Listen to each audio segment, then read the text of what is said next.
welcome back to Homesteading with Ashley. I'm Ashley. I'm currently grounded from YouTube, but I'm gonna record this anyway. I still have like a few days to wait. Hang on. Hey. So, the past few weeks I've been getting this like urgency to go to our land and check on things. And today I decided to finally do that. And I really didn't want to because the land is just like very full of trauma for me. It was a very difficult time. The RVs that we had or have had were like kind of just pieces of junk that I was like making it work, and I had collected a bunch of other junk to like establish this homestead, right? And then we moved into town 3 years ago this week. And we have gone back out there to get like the valuable stuff, you know, like our solar system, our panels, my art supplies, other keepsakey stuff. But basically, there was a bunch of junk out there, right? And today we went to the land and the RVs were gone. Completely gone. So I knew that was probably the reality of the situation. There was a pile of trash. I would say maybe 2 truck beds full of trash that was left. One of the people who stole the RVs did lose a rear view mirror from their vehicle. So I do know it was a white truck that took one of them or both of them. But literally, so I'm feeling bittersweet, right? The septic tank had, you know, the septic tank is obviously there because it's buried into the ground, but there was damage to some of the pipes that were sticking out of the ground.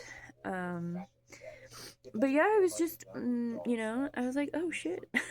I own the land. They can't take the land. I've paid the property tax on the land, and the septic tank adds a good 15,000 in value to the land. So if and when, I mean, there were a lot more people like popping up out there than when we were out there last. I do not miss it at all. It was so stressful. I think, you know, I've processed with a couple of my friends since the initial moment of truth, and I'm glad, honestly. So I bought both of those. Yeah, it was a little bit of a loss, but not really. I mean, sure, I would have been able to sell those, but I wouldn't have gotten the money I spent out of them.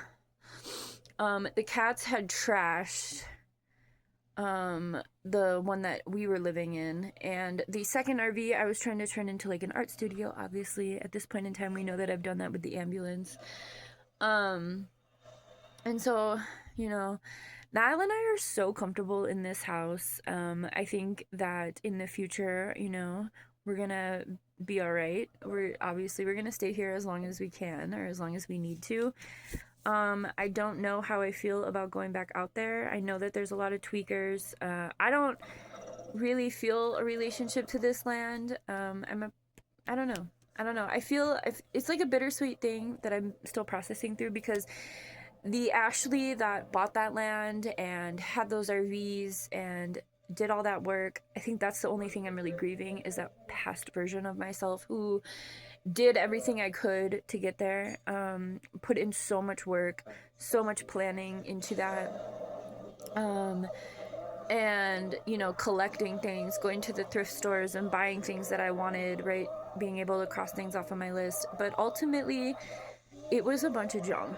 It was a lot of stuff that I had gotten from like the RV dumpster area, because people would like just drop stuff, you know, because I'm like thinking about the, you know, the tables and like the furniture, and I was like, there were a couple cool tables. I had those really cool big windows. You can go back and watch some of the Homesteading Diaries if you want to see what the inside of the RVs look like. But ultimately, I didn't even have a title for the fifth wheel. And the pull trailer that Niall and I lived in, like I said, the cats just completely destroyed. And, you know, so it was like we got our... I'm watching Stranger Things, obviously. We got our use out of it. I'm relieved. It's so bittersweet because, again, I feel sad for that version of me that worked so hard and that my hard work is gone. However, all of that hard work that I did was in survival mode, and it was this version of me who was clinging on to literal trash, trying to make it into something. And so I'm not in that mind space anymore, and so I'm relieved because, yes, the land is still there. It was still easy to access. I mean, easier.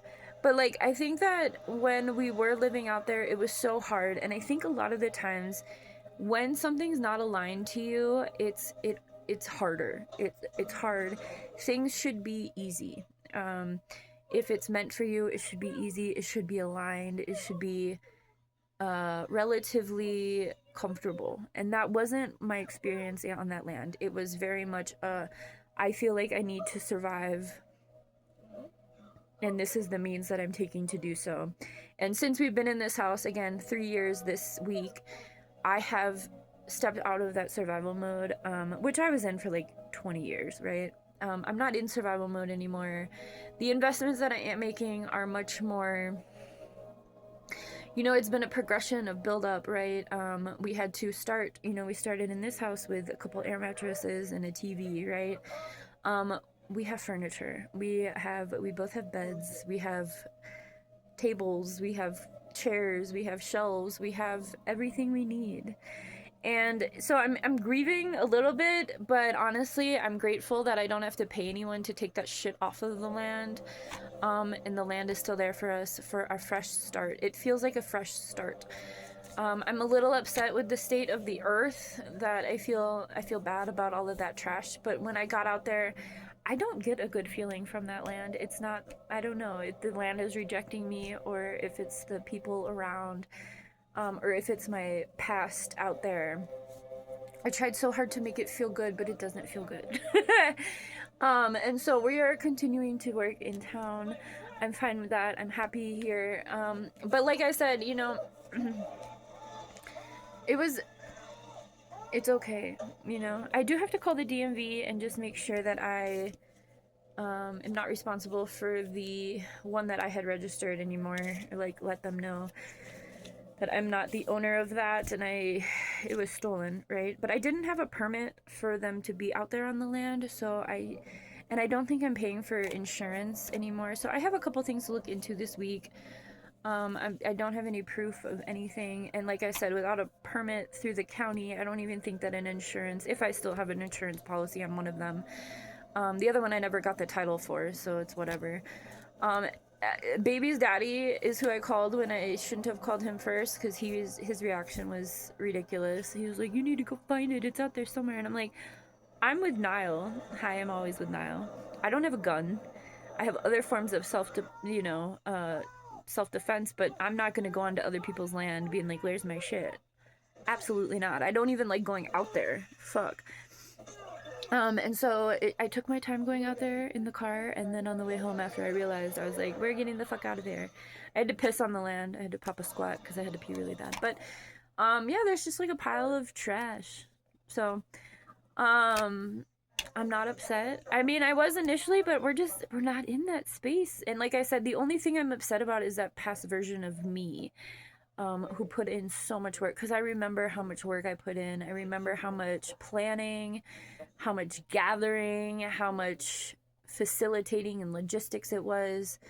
But you know, a lot of the other RVs that have been deserted out there are still on the land, have been burned, right? Like flipped over, like just unnecessary violence to the actual. So I'm honestly feeling like, okay, so people stole them, so hopefully whoever's living in them is able to make that work for them.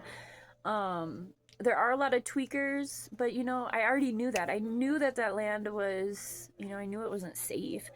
I mean, they took down the fence and everything because they had to get the RVs out, right? I mean, they didn't have to, but that's what they did. So again, we haven't been out there in 2 years, so like, I don't know. I mean, I know that it wasn't like this just happened, right? But I'm just knowing about it, and so I'm grateful. I'm honestly, it's a lot of stress off of my hands, because I was like, the only thing I really wanted was my books, and I can rebuy all of those books for the time being, right? Under this administration, we'll see. But I can rebuy all of those books, and I'm gonna start working on that probably when we get taxes. But I don't even read those books. I just like collecting books, honestly. A lot of them were from college too. So whoever took them probably burned them because they were very radical texts. So I don't know. I just wanted to get on and video this because it's a little sad, but honestly, those RVs were both from the 90s. I think the one that we were living in probably had black mold. I knew that when we were living in it. It had a big leak. I was very worried about rattlesnakes and other tarantulas. But other than that, I mean, whoever took those things, I'm sure that they took everything. And it was so funny because when I was out there and I was like, because I saved like bottles because I was gonna put like sand in bottles and turn those into, structures. Like, as you guys know, I made videos about doing that. And so they took all of that shit, but I had like so much actual trash, like recycling, like bottles and cat cans and like bags and boxes of that shit that I had put under the RV, like old bike frame. Like, literally, it was just a bunch of trash that I was holding onto, that I was making, that I was giving value to, right? Because I felt like I could make it work. I was settling for that reality. And so I think that's what it is. I was settling for that reality because I had, I was doing everything I can as a mom to make sure my kid was good. And so we still have the land. Again, you can't take the land. I need to build on my relationship with that land, and I think going out there and picking all that trash up is probably a great place to start. But I don't really want to do that alone. I don't want to do that with Niall alone. And I don't feel like we need to do that right now anyway. I'm glad I know what happened. I know the situation. So I just have a couple loose ends to tie up. If I do have an insurance policy open, obviously cancel that, because I don't think I'm even going to claim it. I mean, maybe. I think it was 50 grand, but I had already gotten I paid 5,000 for that RV. And the 50 grand was like with everything in it. But I mean, things of value, it was mostly recyclable shit that I was going to use to do building.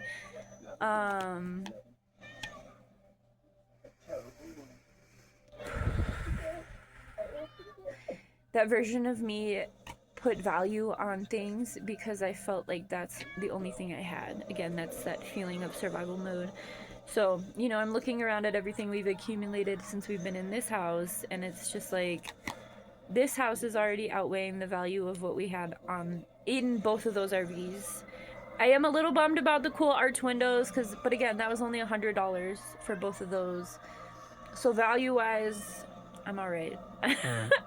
And honestly, now that land is open, I still want to build my house, but I don't know if that's the land for it. I don't need to have that decision made now. I am so stressed out getting to that land. Like, it stresses the fuck out of me. Maybe I should look for a different spot on the other side of the highway or something. I don't know. Or maybe I should wait until I'm really rich and buy a beach house, because that's what I would prefer, to be on the fucking water somewhere. But yeah. So it's a harsh reality, but honestly, those were just pieces of shit. And so if they're getting, I'm not that mad because I left it. I left it for over 2 years. I can't be mad. I left that stuff for 2 years knowing the situation out there, knowing that people were like, oh my God, you need to, go back out there. And again, I'm glad that they're gone completely and they're not just ruined on our land, because that would be something I would have to pay to have removed and whatnot. So I just wanted to share, it is bittersweet, but everything I had in those RVs was literal trash or secondhand for the most part. I found so much shit at the RV park. If you need good shit, or if you're in survival mode, go to RV parks and go to the dumpsters. People throw out crazy shit when they move. I had like a workout bike. You can buy that shit on TikTok Shop for like $100 now, I got that. I got a workout bike from the dumpster at the RV park. I mean, I had old futons that were my friends that were in their RV, the second RV I had, the fifth wheel. I mean, honestly, whoever took that stuff took everything. So I'm actually kind of relieved. It was like a free pickup dumpster service. I never ever wanted to go back to that land and live in those RVs. That was never the plan at all. The plan was always to have those as secondary structures and have a house. So I'm really not that mad. It was a little bit of a loss, but we've already made up for that loss with the ambulance.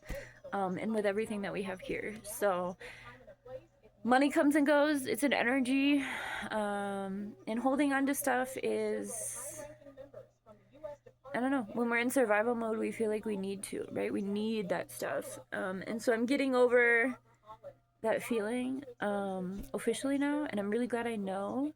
And I'm really glad I like don't feel like there's another urgency to go out there at this point in time. At this point, it looks like people driving by, even if they go onto that land, they're not going to do anything more than what has already been done. There's nothing out there. And obviously the people who already, took inventory and went over everything, they already took everything. So I just got my Stranger Things tarot deck. And so I'm kind of playing with that. But I wanted to get on here, even though I can't post it on YouTube. I'm grounded until Friday. Today's Monday. So yeah. I also got my computer charger, finally. I'm so glad the holidays are over so my mail can fucking come on time now. Jesus. And I just got that cover for Niall's new tablet, but I'm not giving it to him until the screen protector's here. Because that's the situation. Oh yeah, I deleted that video. Anyway, so like literally we didn't have any TVs there, no computers, nothing of that kind of value. It was mostly thrifted shit that I saw value in for my own vision, and things that I can easily replace if I haven't already, because again, we have an entirely furnished house. We're actually running out of room in this house. So the car did great. I'm relieved. Niall didn't even get out of the car, and I just got out and like took a look at like the pile of trash, and then I peed and we left and we came back home. So again, I'm only grieving for that version of me. I'm not really grieving the actual physical stuff that we lost, because we bought that RV that we lived in for $5,000 in 2020 at the beginning of the pandemic. Well, yeah, no, it was the beginning of the pandemic. And it was old. Someone at the RV park told me that it looked like one of the FEMA trailers from Hurricane Katrina that had like formaldehyde poisoning in it. There was a weird stench in there, so Niall's first home was that RV. Well, not really. That was like his third home. But the trauma that I endured as a single mother trying to navigate all of that shit from 2020 until we moved onto that land, and then the land itself was extreme. And it's a part of our story, but it's not a physical part of our story anymore. And I'm kind of relieved, because every time my energy is so sensitive, every time I am around physical energy or like physical stuff that I have bad feelings about, including the land itself, I feel like this is a refreshing start for that land. But again, I need to go out there and clean it eventually. I do feel bad about that. I'm not trying to hurt the earth. But I wouldn't even be able to go in there. Like, I was very worried about running into tarantulas or snakes or something if I was going to like go through stuff. So there's one Roxy bag that I had that I kept my rollerblades in, but I bought new rollerblades for us last year, but that bag itself, I got it at an outlet mall in Georgia, like in high school, and I've been looking online to see if I could find that bag, but it was actually down by the books. I remember where it was. There are a couple shelves, a cool table, but again, that table that I'm thinking of, I got one of those tables from Goodwill for like $20, and the other table I got from the dumpster at the RV park. So I'm like, I didn't even buy that shit. Like, I accumulated so much random shit in Cottonwood for, and I'm really, really proud of that person.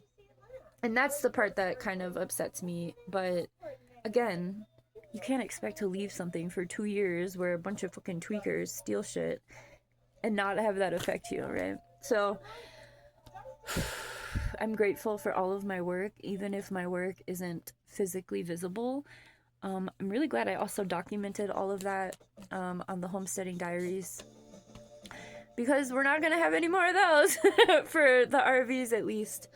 And I feel like we're on to the next. I do have big plans for this year. And so it is what it is. It is what it is. Have a good one.